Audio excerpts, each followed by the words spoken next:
сейчас Туркменистан и Хельсинский фонд по правам человека из Туркменистана, а потом группа 24, группа 24. Спасибо. Государства-участники ОБСЕ взяли на себя обязательство проводить подлинные демократические выборы на регулярных интервалах в благоприятной среде с полностью функционирующими демократическими институтами и инклюзивными процессами принятия решения. К сожалению, в 2022 году выборы президента Туркменистана были превращены в династическую передачу власти от отца к сыну.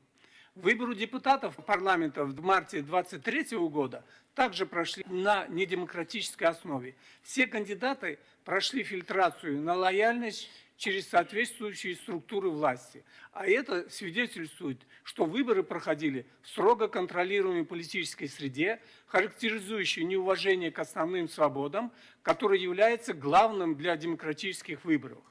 В век цифровых технологий, когда из уст президента звучат заверения о создании электронного правительства, граждане Туркменистана продолжают страдать от произвола чиновников.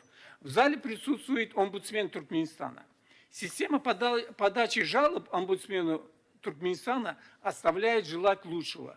На сайте омбудсмена нет онлайн-приемной, не указана электронная почта, куда можно обратиться или подать жалобу гражданину. Поэтому граждане вынуждены отправлять письма по почте. Однако не во всех почтовых отделениях заявления граждан принимаются. Почтовые работники просто боятся принимать такие. Зачастую для подачи жалобы туркмены вынуждены ехать в столицу. Миграционная служба – государственный орган, от которого зависит основополагающая составляющая демократического общества – свобода передвижения. Также не имеет электронного адреса. Граждан с жалобами отправляют в областные подразделения миграционной службы по месту жительства, где все жалобы спускаются на тормозах, где процветает коррупция, вседозволенность и так далее. Ну и самое плачевное, у президента Туркменистана, как гаранта Конституции, вообще нет сайта, а значит нет и общественной приемной, куда бы могли обращаться туркменские граждане. Спасибо. Now, Turkmenistan Helsinki Foundation for Human Rights, to be followed by political movement Group 24. Спасибо. Thank you.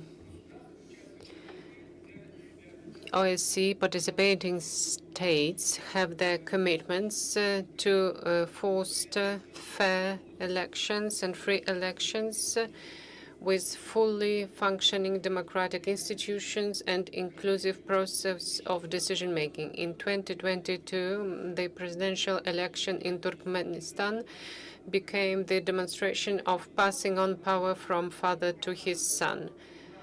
In March 2023, parliamentary election was not democratic. All the candidates were checked for their loyalty to the authorities, which demonstrates that the election was fully controlled within the existing political system.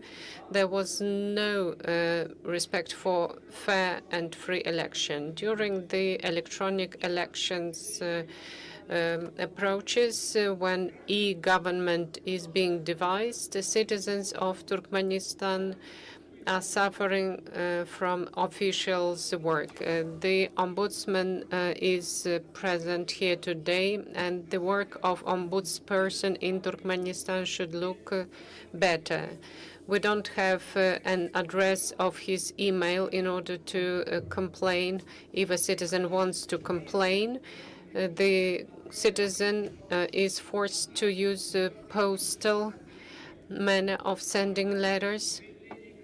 They send letters by post, but people working at the post office refuse to accept such complaints. So they have to go to the capital of Turkmenistan to complain. The administrative system and the freedom of movement, citizens who want to file their complaints have to address offices on site in their locations due to their place of residence, and corruption is widespread there. And unfortunately, regrettably, President of Turkmenistan, who should guarantee constitutional rights, doesn't have any e-system to file complaints by citizens. Thank you.